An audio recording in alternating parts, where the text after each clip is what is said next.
In this episode, we're going to hear 3 creepy encounters from people who work in the National Park Service. So stay tuned and hit that subscribe button because I release strange and weird encounters every single day. During my time as a forest ranger, I worked in many national forests.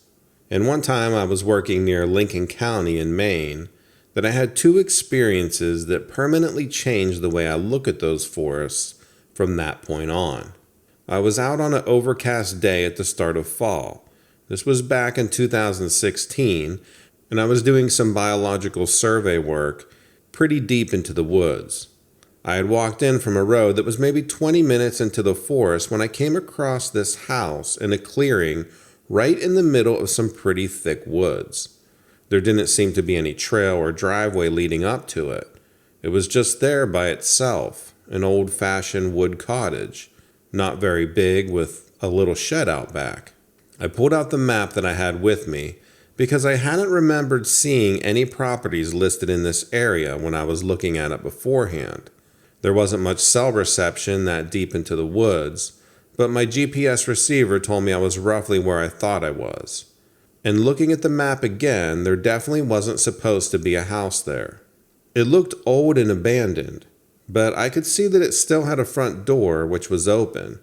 I called out just on the off chance that there was anyone inside, maybe a squatter or some teenagers. When I got no reply, I walked up to the door and popped my head inside. It was run down and decrepit. I could see an old stove, a table, and some chairs. There were no curtains and only a window, which faced out to the front, and some pieces of junk like empty cans and cups and plates.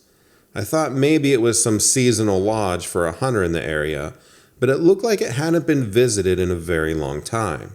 I stepped inside the house to take a little look around, but I had just come into the door when I got this weird feeling, because I saw something out of the corner of my eye outside of the window, which when I looked turned out to be someone standing near the trees on the other side of the clearing in front of the house. Whoever it was, they were standing there with their back to the house so I couldn't see their face. It looked like a heavy-set man wearing blue overalls. He had a brown shirt underneath and this grayish-green cap on. I immediately went to the front door to call for him, thinking maybe this was his house, but when I got to the door and looked out, he was gone. Not gone exactly. He was in the trees now, but much further away, and he was walking away from the house. I still don't know how he got so far away so quickly, but at the time I just jumped down and sprinted off after him. But I remember getting a really bad feeling as I stepped into that clearing again. I don't know what it was, just a sense of something being off or wrong. I couldn't hear any of the usual forest sounds, and I got this chill up my spine. I kept going all the same, but I couldn't catch up with this guy. He was already so far ahead of me, and even though he looked to be walking, I just couldn't seem to get closer to him. So I stopped chasing after him. I didn't like the idea of running through the forest after someone I didn't know.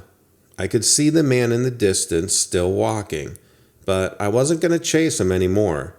I turned back towards the house, but it was then I realized I was actually lost. I had gone beyond the site of the house. I had a little difficulty getting back to some familiar landmarks. The thing that I found most strange about this whole thing was that when I tried to find that house again, and I looked for it a lot of times, always following the GPS and maps, but I never came across it again. I've worked within the National Park Service for more than 21 years. And in that time, I've worked in almost all the major national and state parks of Alaska.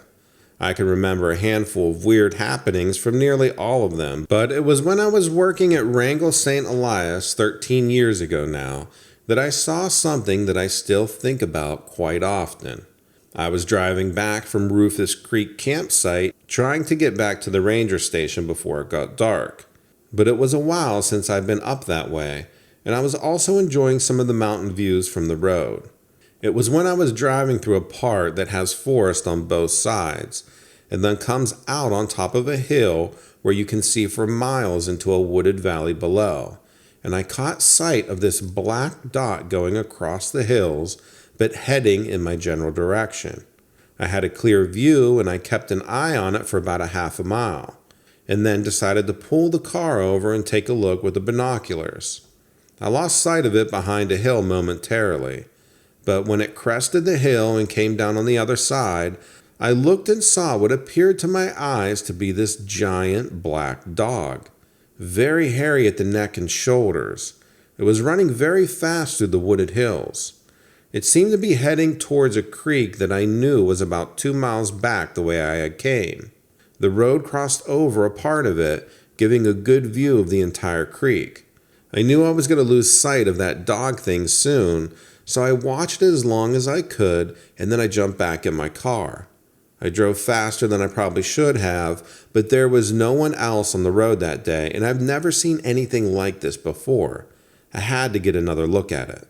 And the whole time I drove, I was just hoping that I would be there in time, and that it wasn't going to go off into a completely different direction. When I got to the bridge that crossed the creek, I got out and looked through the binoculars again. I couldn't see anything at first, and it looked like I had missed my opportunity, but then I saw something black moving into the trees at the far end of the creek. And sure enough, there it was, heading back off towards the hills.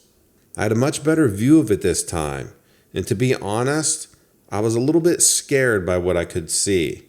This thing had a really wide mouth with these grisly front canines. It didn't see me, but it was moving around the rocks near the water, and I could see this fearsome orange eyes that were really deeply set in its face, which was canine for sure, but it looked squashed and creased, giving me the impression of something like a giant bat. It was truly a terrifying creature, and I was glad that I had my distance from it. After a couple minutes, I finally lost sight of it through the trees. That was the last time I saw anything like that at Wrangell. Having said that, I've spoken to some other rangers in Alaska about it, and apparently things like that have been seen on some of the preserves up there over the years. I know there are native legends about these things, but I really don't know what to think about this. I was working as a park ranger for the United States Forest Service in the summer of 2007 at Mendocino National Forest in Northern California. The campground was situated within the redwoods, with little cabins sprinkled all over. These were often rented to tourists and travelers. The campground was usually not very full, and we had plenty of time to keep it clean. One late afternoon, I was driving around the campground to gather up any trash before the coming weekend. I had to make several stops at different sites to empty the trash into large barrels. Everything went smoothly as I rode along, until of course the last cabin. The sun was setting, and the tree cover made it darker than it really was. As I readied myself to lift the trash bin into the barrel, I felt like there was someone inside the cabin peering out one of the windows. The cabin was empty during this time of year, as we used it a lot more during the off-season for winter and ski tourists. It was by far the largest.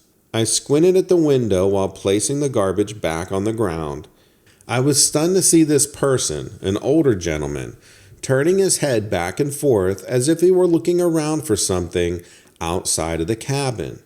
At first, I decided to stop and see if this person was lost or needed any help. I walked slowly up to his window, but noticed that he seemed to back up into the darkness inside. I was becoming concerned that this was more of a break-in situation. I got close and peered inside, but I didn't see anyone in there, even as I tried to use whatever outside light I could to make out anything in the room. Whoever it was must have ducked down, I thought. There was no movement, and it was as if this person just disappeared. Against my better judgment, I knocked on the window and asked if he needed any assistance, but I received no response, not even a footstep. I thought to myself, there's no way I'm imagining this, am I? And now I was becoming more concerned that he was a threat. I pulled out my radio as I headed back towards my truck. There was no one on the other line, even though there were 2 other rangers out there. I looked up from my radio, and there, standing in front of my truck with a double-barreled shotgun in hand, was the same old man from the window. Every hair on my body stood up straight. Where had he come from? I would have heard him walk by. This strange old man began chasing me back towards the cabin. I heard shots fired, but there was nothing getting hit. No splinters off trees or holes in the cabin wall. I got to the front door of the cabin and tried the knob, but it was locked. I turned in a panic, assuming I was done for, and there was no one there. This old man disappeared. I got into my truck and immediately drove off as fast as possible, not wanting to anger that old man again.